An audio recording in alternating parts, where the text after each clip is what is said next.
성도 여러분, 한 주일 동안 평안하셨습니까? 오늘 또 손님의 날을 맞이해서 본교회를 찾아주신 우리 손님 여러분들을 교회를 대표해서 진심으로 환영드립니다.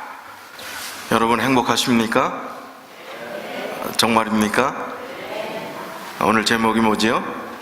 행복하십니까?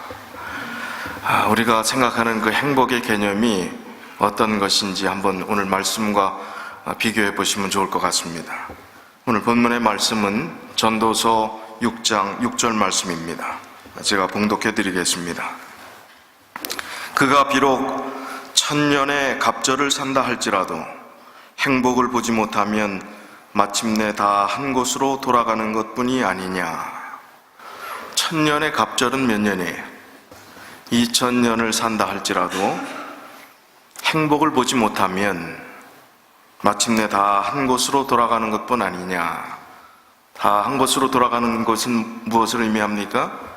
죽음으로 끝나는 것이 아니냐. 여러분, 이 행복이 언제 행복이 중요할까요? 미래의 행복이요? 지금의 행복이요?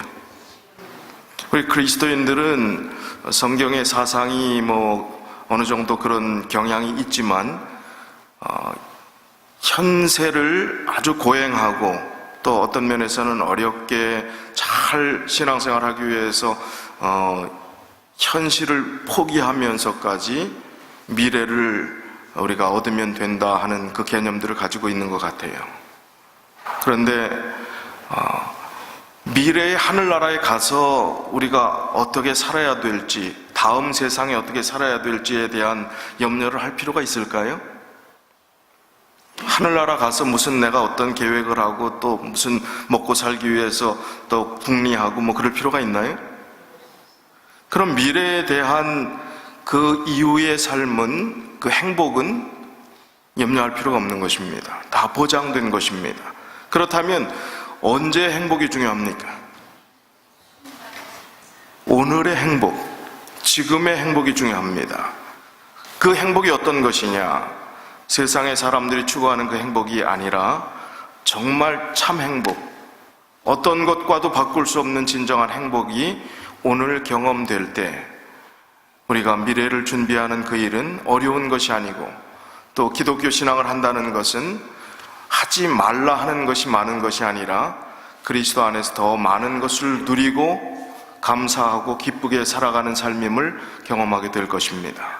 오늘 이 본문의 말씀을 보면 전도서 6장의 말씀을 좀 묵상하면서 제가 어떤 생각을 했는가 하면, 저희가 지금 주중에 소그룹 리더 훈련을 하고 있습니다. 멀리 한 2시간 넘는 거리에서도 열심히 참석하시는 분도 계시고요. 이 소그룹 리더들을 훈련한다는 것은 이 교회가 그 리더들을 어떻게 훈련해서 어떤 모양으로, 또 하나님께서 원하시는 어떤 목표를 가지고 이 교회를 만들어 갈 것이냐 하는 데 주안점을 두고 있습니다. 그런 생각을 하면서 이 교회가 무엇이 필요할까, 또 이 리더들이 어떤 마음의 자세를 가지고 열심히 최선을 다해서 이 교회를 앞으로 소그룹을 재편하고 또 이 교회가 정말 하나님께서 원하시는 방향으로 가야 할까 하는 그런 생각을 하면서 이 전도서 6장 말씀들을 또 읽으면서 참 행복이 무엇인가, 하나님이 우리를 행복하게 만드셨고 또 우리가 행복하게 살아가는 것을 원하십니다. 그러면 우리 교회도 행복해야 되고 여러분 자신의 삶도, 개인의 삶도 다 행복해야 하는 것입니다. 오늘 전도서 6장에 있는 본문의 말씀을 보면 참 인생에 행복하게 하나님께서 만드셨는데 행복이라는 것이 정말 과연 어떤 것인가, 참 행복한가 하는 반문을 하게 하는 말씀들이 전도서 6장에 나옵니다. 전도서 6장이 길지 않은 성경장이기 때문에 제가 공동 번역 성경으로 6장을 한번 읽어드리겠습니다. 오늘 본문의 내용도 거기에 포함되어 있는데 한번 좀 귀담아서 들어보시면 좋겠습니다. 사람의 마음을 무겁게 하는 억울한 일이 하늘 아래 있는 것을 나는 보았다. 부귀 영화를 아쉬움 없이 하나님께 받았으면서도 그것을 마음껏 누려보지 못하고 엉뚱한 사람에게 물려주는 일이 있다. 헛되다 뿐이랴. 통탄할 일이다. 자식을 100명이나 두고 아무리 오래 산다 할지라도 인생을 마음껏 즐기지 못하고 죽어서도 편안히 묻히지 못할 신세라면 이것은 아예 낙태된 아이보다 못하지 않겠는가. 물거품처럼 왔다가 어둠 속으로 사라져 이름도 못 남기는 아이, 빛을 보며 인생을 살아보지 못한 아이지만 이 아이가 그 사람보다 편안한 신세다. 즐기지도 못하는 인생, 천년의 갑절을 살아보아도 별 수가 없다. 모두 다 같은 곳으로 가는 몸들이 아닌가. 사람이 수고하는 것은 잘 먹자고 하는 것이 아닌가. 그뿐이랴. 사람의 욕망은 한이 없는 것이다. 그렇다고 해서 지혜로운 사람이 어리석은 사람보다 나은 점이 있는 것도 아니다. 인생을 어떻게 살아야 할지 안다고 해도 가난하다면 아무 소용이 없다. 이 또한 바람을 잡듯 헛된 일이라. 굶어 죽는 것보다 눈 뜨고 사는 것이 낫다. 이미 결정되지 않은 일이 어디 있으랴. 그것이 어떤 일인지를 알 수야 있지만 그렇다고 사람이 자기보다 강한 어른에게 왜 이러냐고 따질 수 없는 노릇 아닌가. 말을 많이 할수록 그만큼 헛수고를 하는 것이라 아무 소용이 없다. 하루살이처럼 덧없이 지나가는 짧은 인생에게 무엇이 좋을 일인지 누가 알겠는가. 죽은 다음에 세상 돌아가는 일을 누가 알려주겠는가. 전도서의 말씀을 좀 전체적으로 묵상하시면 여러분의 삶을 정말 가치 있고 진지하게 살아가는데 참 행복을 추구하는 그 일에 있어서 도움이 되시리라고 생각합니다. 부귀영화를 아쉬움 없이 하나님께로부터 받았는데 그것을 한 번도 누리지 못하고 그것이 다 엉뚱한 사람들이 가져가게 된다면 참 헛되다 뿐이랴. 통탄할 일이다. 자식을 100명이나 두고 오래 산다 할지라도 인생을 마음껏 즐기지 못하고 죽어서도 편안히 묻히지 못하면, 자, 죽어서도 편안히 묻히지 못한다는 얘기는 뭡니까? 인생의 아름다운 결론을 맺지 못하면, 소망을 갖지 못하면, 하늘나라를 소유하지 못한 채로 잠들게 된다면 무슨 소용이 있겠느냐 하는 말씀입니다. 행복이라는 것을 누려보지도 못하고 천년 갑절을 살아본들 무슨 의미가 있겠느냐 하는 것입니다. 여러분 지금 수고하는, 열심히 일하시는 그 이유가 뭡니까? 여기 7절에 그렇게 이야기하지 않습니까?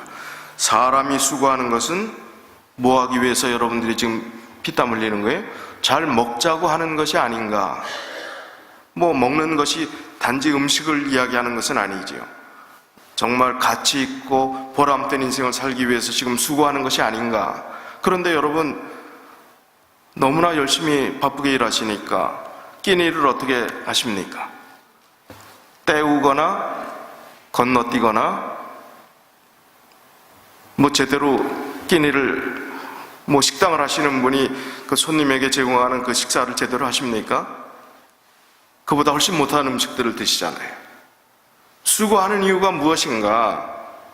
잘 먹자고 하는 것이 아닌가 하는데 잘 먹지도 못해요. 그리고 안전하게 평안하게 정말 마음의 가치관을 가지고 또 미래에 대한 소망의 확신을 가지면서 평안한 그런 삶도 살지 못합니다. 부자라 해서 지혜자라 해서 그것도 아니라는 것입니다. 가난한 또 고달픔에서 벗어나지 못하기 때문에 그것도 또 힘든 인생이라는 것입니다. 말을 많이 할수록 우리의 삶은 더 공허해지고 헛수고라는 말을 하는 것입니다. 아무 소용이 없다는 것입니다. 하루살이처럼 덧없는 인생. 참 이 말씀을 들어보면 비관적인 것 같아요. 그런데 이 비관 속에서 우리가 길을 찾는 몸부림을 발견해야 합니다. 길을 찾고자 하는, 참된 행복을 추구하고자 하는 지혜자의 간절한 마음을 읽어야 된다는 것입니다. 디트리 본회퍼라는 분은 독일이 낳은 순교자입니다. 1906년생인데 1945년에 죽었으니까 몇 살을 산 겁니까? 39세. 히틀러 정권의 항거함으로 인해서 그가 젊은 나이에 죽었습니다. 이 본회퍼는 신학 마지막계에 남긴 그의 족적이 큽니다. 젊은 나이였지만 그의 사상과 그의 저항 정신, 정말 히틀러, 그 서슬퍼런 히틀러 정권 아래에서 투쟁하고 항거하며 두려움 없이 그 일들을 진행했던, 그리고 결국은 히틀러 정권에 의해서 사형당하고 마는 그런 비운의 사람이었지만, 그러나 그가 남긴 수많은 사상들은 오늘날에도 기독교에 굉장히 큰 영향을 미치고 있습니다. 이 본회포가 그렇게 당당한 사람이었는데 그가 남긴 글을 하나 소개해드리겠습니다. 그의 마음이 어떤가? 나는 누구인가라고, 아마 옥중 서신인 것 같아요. 그런 옥중에서 그런 시와 같은 글들을 쓴 것 같습니다. 제가 좀 소개해드리겠습니다. 나는 누구인가? 남들은 종종 내게 말하기를 감방에서 나오는 나의 모습이 어찌나 침착하고 명랑하고 확고한지 마치 성에서 나오는 영주 같다는데 나는 누구인가? 남들은 종종 내게 말하기를 간수들과 대화하는 내 모습이 어찌나 자유롭고 사근사근하고 밝은지 마치 내가 명령하는 것 같다는데 나는 누구인가? 남들은 종종 내게 말하기를 불행한 나날을 견디는 내 모습이 어찌나 한결같고 벙글거리고 당당한지 늘 승리하는 사람 같다는데 남들이 말하는데 내가 참 나인가? 나 스스로 아는 내가 참 나인가? 새장에 갇힌 새처럼 불안하고 그립고 병약한 나, 목 졸린 사람처럼 숨 쉬려고 버둥거리는 나, 빛깔과 꽃, 새소리에 줄이고 따스한 말과 인정에 목말라 하는 나, 방자함과 사소한 모욕에도 치를 떠는 나, 좋은 일을 학수고대하며 서성거리는 나, 멀리 있는 벗의 신변을 무력하게 걱정하는 나, 기도에도 생각에도 일에도 지쳐 멍한 나, 풀이 주고 작별을 준비하는 나인데 나는 누구인가? 이것이 나인가? 저것이 나인가? 오늘은 이 사람이고 내일은 저 사람인가? 둘 다인가?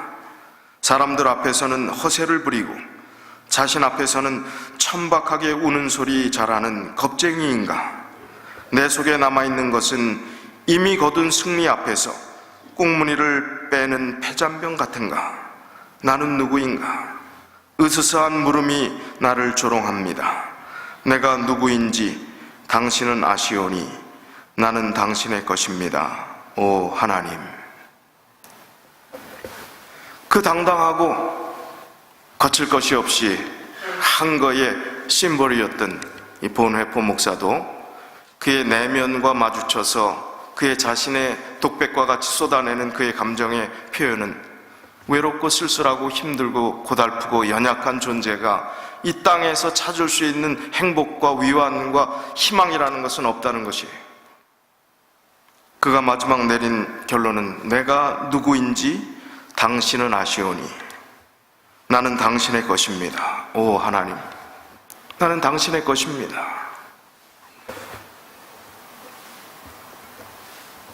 세상이 참 험합니다. 이 험한 세상 속에서 소망을 가지고 행복을 추구하며 살아가는 우리 인생들이 참 행복이라는 것에 얼마나 목말라 있는지,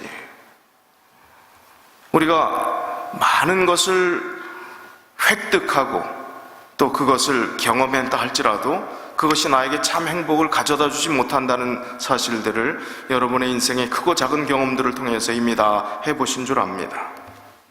인생의 진정한 행복을 위한 참 교훈이 무엇일까 생각하면서 저는 소그룹 리더들에게 한 이런 가치를 정말 마음속에 새기게 해드리고, 그리고 그런 마음으로 이 교회의 리더로서 봉사할 수 있도록 하면 좋겠다 하면서 마음속으로 생각한 게 있어요. 여러분 7고 행복론이라는 이야기를 들어보셨어요? 7가지 고자가 들어가는 행복론 들어보신 적 있으십니까? 당연히 없으시죠. 이건 제가 만든 거니까요. 자, 뭐뭐 하고라는 것은 진행형입니다. ing라고 생각하면 돼요.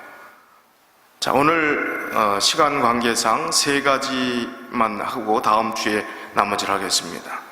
내려놓고 들어주고 풀어주고 감싸주고 살펴주고 끌어안고 내어주고, 이런 7가지의 가치를 우리 마음속에 경험하고 실천하고 또 그렇게 노력하게 된다면 내 자신이 얼마나 참 뿌듯한, 정말 내면의 행복을 경험할 수 있을까.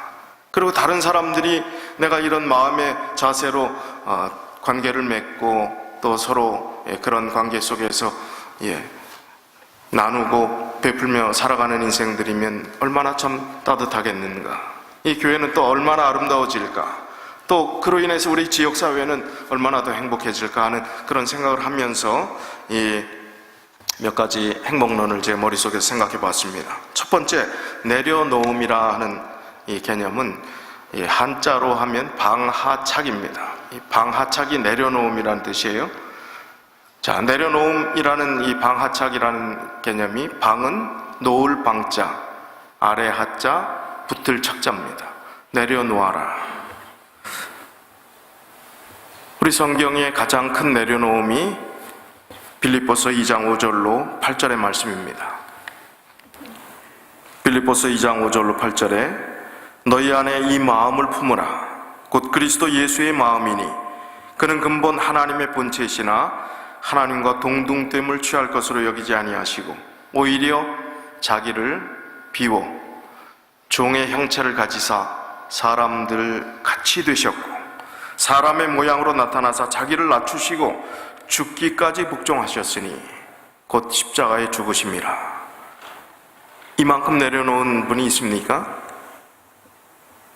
정말 모든 것을 다 내려놓은, 생명까지 내려놓은, 더 이상 내려놓을 것이 없는 내려놓음이 바로 이 예수 그리스도의 십자가의 죽으심입니다. 오늘 또 종환 스님께서 오셨는데 무례를 용서하십시오. 제가 불교에 있는 얘기를 조금 하려고 합니다. 서산대사가 선가귀감이라는 그의 어록을 모아놓은 그 내용이 아마 선가귀감으로 생각하는데, 내가 잘났다는 생각, 아상, 나자에 서로상자에서 아상이라고 한다고 합니다. 나야말로 대단한 사람이라는 생각, 그게 아상입니다. 그런 아상을 굴복시키는 게 바로 예배의 진정한 의미다. 불교에서 하는 얘기예요. 예배라는 진정의 의미는 아상을 굴복시키는 것이다. 어떤 사람이 절에 가서 계속 참배를 합니다. 절을 합니다. 부처님께 예배합니다. 예불 시간에 빼놓지 않고 참가하고 또 3000배도 하고 10,000배씩도 하고 컨디션 좋으면 더 하기도 합니다. 이랬다 하더라도 그 사람이 진정으로 아상을 쉬지 못한다면 그것은 다 진정한 예배에서 벗어났다는 이야기를 합니다. 진정한 예배에 아직 들어가지 못했다라고 불교에서 이야기를 합니다. 쉽게 말해서 예배하고 절하는 것은 이 불가에서는 그것을 하심 공부를 한다, 그렇게 이야기를 합니다. 하심이라는 것은 아래 하자 마음 심자입니다. 이 하심이라는 것은 겸양, 겸손, 가장 낮은 구석자리에 내 마음을 낮추는 그 개념입니다. 성경은 여기에 내려놓음이라는 이 개념 속에서 겸손, 또 거기에 대비된 교만이 얼마나 우리의 영적 삶에 치명적인 것을 계속해서 설명을 합니다. 잠언 11장 2절에 보니까 교만이 오면 욕도 오거니와 겸손한 자에게는 지혜가 있느니라. 야고보서 4장 6절에 보면 하나님이 교만한 자를 물리치시고 겸손한 자에게 은혜를 주신다 하였느니라. 베드로전서 5장 6절에도 하나님의 능하신 손 아래서 겸손하라. 때가 되면 너희를 높이시리라. 아까 말씀드린 그 보네포 목사님이 이런 이야기를 했습니다. 하나님 앞에서 교만을 부리는 것은 모든 불신앙, 모든 폭행, 모든 경솔의 뿌리입니다. 교만은 모든 격분, 모든 반항, 모든 파괴의 원인입니다. 그렇게 이야기를 했습니다. 오늘 우리가 상대편을 만나서 관계를 맺고 대화를 하고 또 서로를 알아갈 때에 미국의 사상가 에머슨이 말한 그런 정신을 좀 가질 필요가 있는 것 같습니다. 이 에머슨이 이렇게 이야기했습니다. 내가 만난 모든 사람들이 반드시 어떤 점에서 나보다 나은 데가 있다. 그 점에서 나는 그 사람한테 배울 것이 있다. 그렇게 이야기했어요. 우리가 참 쉽게 우리 자신 스스로 자고합니다. 스스로 높아져요. 나도 모르게 높은 자리에 가 있어요. 그리고 다른 사람들을 하찮게 여깁니다. 말 하나, 말투 하나, 행동 하나, 모든 것을 다 생각하면서 그거 하나하나 지적하면서 다 형편없게 생각을 합니다. 나는 더 부족한 사람인데도 불구하고 내가 어느새 그 자리에 가 있는 것을 봅니다. 자아가 살아있다는 것은 진정한 회개가 결여됨을 의미하는 것입니다. 한국에 기독교가 들어오고 1907년에 놀라운 사건이 벌어집니다. 평양 대부흥운동이 일어나서 성령의 폭발적인 능력을 통해서 참된 회심의 역사가 그때 시작이 되는 것입니다. 이 평양 대각성 부흥운동이라고 일컬어지는 이 운동을 김영한 교수가 기고한 글에서 이렇게 설명하고 있습니다. 이분은 숭실대 기독교 대학원장을 역임한 분입니다. 김영한 교수, 이분이 하신 말씀이 1907년 이전에 한국의 기독교인들은 참다운 회개가 없이 기독교 신앙을 수용하였다. 그것은 기독교 신앙이 하나의 서구 종교로서 개화의 수단으로 수용되는 것을 말하는 것이다. 그런데 신자가 죄인임을 깨닫고 진정으로 복음을 받아들이는 것은 성경이 말하는 바와 같이 진정한 기독교인이 되는 것을 말하는 것이다. 회개는 성령의 임재를 통해서 가능한 것이다. 기독교의 참된 역사가 한국에서 시작된 것은 1800년대 후반에 복음이 들어왔지만 그것은 다 서구의 문물과 개화 덕분에 그냥 따라가서 들러리로 서 있었던 그 자리였지 진정한 기독교인이 아니었다는 것입니다. 1907년에 참된 회개와 참된 변화를 추구한 또 내 자신이 낮아지는 경험들을 했던 그 시대 이후의 성령의 역사들이 시작된 1700년 이후가 참된 한국의 기독교의 시작이다. 이렇게 이야기를 합니다. 성령의 지배를 받고 거부하는 삶을 살아가는 것은 참된 회개가 결여됨을 의미하는 것입니다. 깨닫고 우리가 돌이키고 진정으로 자아를 내려놓고 하나님 앞으로 다시 돌아와야 합니다. 그리고 1907년 이후에 참된 기독교의 정신이 이 한국 땅에 우리의 조국에 정착했던 것처럼 지금은 많이 또 변질돼 가고 있는 안타까운 모습을 우리가 보면서 우리 자신의 신앙을 어디에 기초해 놓을 것인가, 참된 내려놓음 가운데 하나님께서 주시는 참된 행복이 경험되리라고 믿습니다. 두 번째는 들어주고 리스닝입니다. 경청. 두 번째 개념은 경청의 개념입니다. 자, 이 경청이라고 하는 그 개념이 어떤 면에서는 그냥 리스닝하는 그 개념일 수도 있지만 또 한층 더 진일보해서 나가면 순종이라는 개념으로도 성경이 말씀하는 것을 보게 됩니다. 자, 이청득심이라는 단어가 있는데 이 뜻이 뭡니까? 들음으로써 마음을 얻는다는 것입니다. 성경에 보니까 귀 있는 자는 교회에게 하시는 말씀을 들을지어다. 귀 있는 자, 들을 귀가 있는 자라는 표현들이 13번 나옵니다. 그 중에 특별히 요한계시록에 나오는 귀 있는 자라는 그 표현이 가장 많이 나오는데 거기에는 다른 데는 그냥 귀 있는 자, 들을 귀 있는 자 이렇게만 표현했지만 요한계시록에는 귀 있는 자 뒤에는 반드시 붙는 단어가 있어요. 어떤 단어일까요? 성령입니다. 계시록 2장 7절에 보니까 귀 있는 자는 성령이 교회들에게 하시는 말씀을 들을지어다. 또 2장 11절에도 귀 있는 자는 성령이 교회들에게 하시는 말씀, 귀 있는 자는 성령이, 귀 있는 자는 성령이 계속 그렇게 반복하고 있어요. 왜 귀 있는 자, 그러나 성령이 아무나 들을 수 없는 것이기 때문에 그렇습니다. 귀 없는 사람이 어디 있습니까? 그러나 듣지 못해요. 깨닫지 못합니다. 성령께서 하시는 말씀을 깨달을 때 참된 순종, 들음으로 인해서 변화되는 그런 경험들을 우리가 하게 된다는 것입니다. 이 세상의 원리도 또 이 세상 사람들도 뭐 듣는 것의 중요성에 대해서 너무나 많이 강조하고 있지 않습니까? 성경 야고보 1장 19절에도 내 사랑하는 형제들아 너희가 알지니 사람마다 듣기는 속히 하고 말하기는 더디하며 성내기도 더디하라 그랬습니다. 신은 우리에게 귀는 2개, 입은 하나를 주셨다. 인간은 깨어있는 시간에 70%를 의사소통하는 데 사용한다고 합니다. 그 중에 48%가 듣기, 35%가 말하기, 1%가 읽기, 7%가 쓰기, 또 나머지 기타가 한 9% 정도 된다고 이렇게 학자가 분석을 하고 있습니다. 듣는다는 것이 의사소통의 절반 이상을 차지하고 있다는 것입니다. 경청은 단순히 상대편의 말을 듣는 것이 아니라 귀 기울여 그 인격을 존중한다는 의미가 담겨져 있는 것입니다.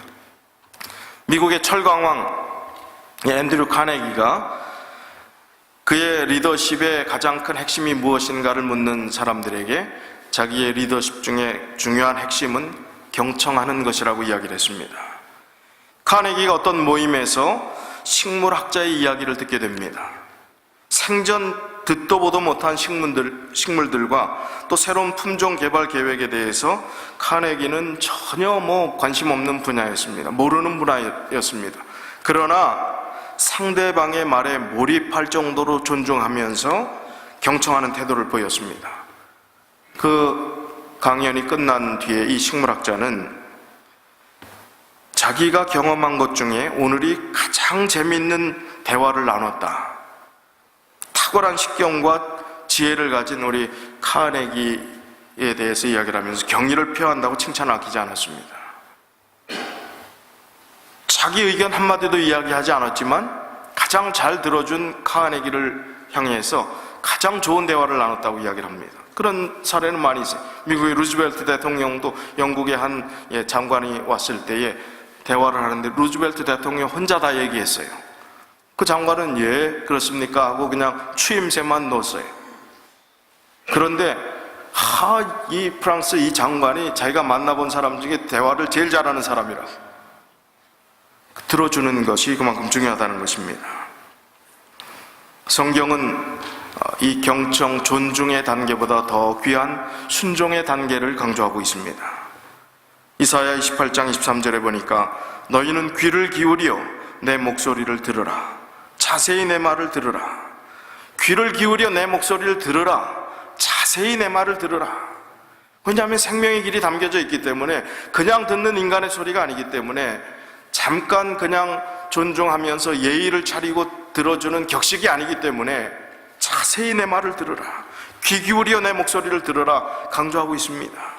예레미야 13장 15절에도 너희는 들을지어다. 귀를 기울일지어다. 교만하지 말지어다. 귀를 기울여 들으라. 이거 교만하지 말고 너 생각대로 하지 말고 너가 잘났다고 생각하지 말고 귀 기울여 들으라 하는 것입니다. 이사야 55장 2절에 너희가 어찌하여 양식이 아닌 것을 위하여 은을 달아주며 배부르게 하지 못할 것을 위하여 수고하느냐. 내게 듣고 들을지어다. 또 이사야 55장 3절에 너희는 귀를 기울이고 내게로 나와서 들으라. 굉장히 적극적인 요청이지요. 나와서 들으라. 자세히 들으라. 그런 확실하게 하나님을 향해서 우리의 귀를 열고 듣고자 하는 자, 그리고 순종하고자 하는 자, 바로 다윗에게 맺었던 확실한 그 언약을 하나님께서 우리에게 허락해 주신다는 것입니다. 그래서 오늘 들을 귀를 가진 우리들이 하나님께서 나에게 어떤 말씀을 하시는지 진지하게 인생에 내가 지금까지 걸어왔던 이 길이 내가 바르게 걷고 있는 길인지, 주님 참 행복을 추구하고 살아왔는데 이것이 행복의 길인지 주님 알려주십시오. 듣게 해주십시오. 듣는 기도를 하게 해주십시오. 저 혼자 요청만 많이 했습니다. 하나님 해달라는 것만 많았습니다. 그러나 이제 좀 듣고 싶습니다. 주님의 음성 듣고 싶습니다. 그리고 주님 원하시는 대로 순종하는 자리에 나가고 싶습니다. 이것이 우리의 기도가 되었으면 좋겠습니다. 세 번째는 풀어주고, 무엇을 풀어줄까요? 성경에 보면 참 하나님은 혼자서 다 하실 수도 있는데 사람을 끌어들이는 사례들을 많이 봅니다. 하나님이 다 해놓으시고도 사람에게 할 거리를 조금씩 주시는 것 같아요. 아니, 우리가 해도 안 되잖아요. 하나님 도우지 않으시면 우리가 하는 것은 헛수고지 않습니까? 그런데 하나님은 다 해놓으시고 어떻게 하라고? 너희도 하라는 거예요. 이렇게 하라는 겁니다. 우리가 좀 쉬운 예를 하나 들으면 요한복음 11장 43절 44절에 보면 나사로를 죽음 가운데서 죽은 지 4일이 지난 그 나사로를, 썩은 내가 나는 그 나사로를 살리시는 부활 사건이 요한복음 11장 43절에 44절에 나옵니다. 그때 이제 나사로를 살리실 때 예수님께서 이 말씀을 하시고 큰 소리로 나사로야 나오라 부르시니 죽은 자가 수족을 배로 동인 채로 나오는데 그 얼굴은 수건에 쌓였다. 한번 상상해 보세요. 지금 그 시신을 어떻게 했다고요? 다 헝겊으로, 오늘날로 말하면 붕대 같은 걸로 다 쌌습니다. 나사로가 나오는데 어떻게 나왔겠어요? 걸어서 나왔겠어요? 어떻게 나왔겠어요? 억지로 일어서서 걸음도 못 걷고 아마 이렇게 퉁퉁 튀어서 무슨 영화에 나오는 무슨 강시처럼 나왔을지 모르겠어요. 그렇게 나왔을 것 같아요. 그랬더니 어떻게 하라고요? 그 얼굴이 수건에 쌓였고 아마 수족을 이렇게 묶어놓은 상태인 것 같습니다. 예수께서 이르시되 풀어놓아 다니게 하라. 풀어놓는 것은 누구 보러 하라는 거예요? 사람들에게 풀어놓아 다니게 하라. 하나님이 다 하실 수 있는데도, 그거 다 풀고 나오게 하실 수도 있는데도 우리에게 할 몫을 남겨두는 것입니다. 풀라. 우리가 이 세상 살아가면서 하나님 믿는 그런 삶을 살아가면서도 우리가 이렇게 풀고 우리가 할 몫을 지정해 주셨다는 것입니다. 또 이 푸름에 대한 이야기가 더 심오한 이야기는 이사야 58장 6절에 나옵니다. 내가 기뻐하는 금식은 흉악의 결박을 풀어주며 멍에의 줄을 끌어주며 압제당하는 자를 자유케 하며 모든 멍에를 꺾는 것이 아니겠느냐. 금식, 유대인들이 일주일에 한 번씩 금식하면서 자기의 경건함을 자랑하고 또 그것을 사람들에게 표면화시켰습니다. 그런데 하나님이 진정으로 원하시는 참된 금식의 정신이 무엇인가? 그 말씀을 하시는 거죠. 내가 기뻐하는 금식은 흉악의 결박을 풀어주며, 누가 하는 일이에요? 하나님이 하실 수 있는 일이지만 우리 보러 하라는 것입니다. 흉악의 결박을 풀어주며 멍에의 줄을 인간관계에 있어서 그런 삶을 살아가는, 풀어주는 인생이 하나님의 백성이고 그로 인해서 얻는 참된 행복이 가치 있는 것이라고 말씀해 주고 있습니다. 그 뒷 성경절에 보면 이제 실천하는 이야기들이 나오죠. 그 풀어준다는 개념이 무엇인가, 어떻게 하는 것인가. 또 줄인 자에게 내 양식을 나누어 주며 유리하는 빈민을 집에 들이며 헐벗은 자를 보면 입히며 또 내 고립을 피하여 스스로 숨지 아니하는 것이 아니겠느냐. 이 이사야 58장은 상당히 중요한 가치가 있는 성경장입니다. 그 뒤에 그 앞에 전체적인 문맥을 보면 그 사상이 그 다음에 또 강조되는 단어들이 안식일에 대한 개념들이 나옵니다. 안식일, 참된 안식일이 무엇인가. 오늘 우리가 지키는 이 안식일이 나를 지키는 안식일, 이 개념이 없이 그냥 지켜지는 그 안식일이 된다면 이사야 58장을 이해하지 못한 신앙, 어떤 면에서는 표면화된 신앙만 하는 사람들일 수 있습니다. 그러나 참된 금식, 바로 흉악의 결박을 풀어주며 그 외에 모든 풀으라 하는 그 개념들을 우리가 이해하고 그런 삶을 실천하고 살아가게 된다면 참 얼마나 아름다운 일인지 모르겠어요.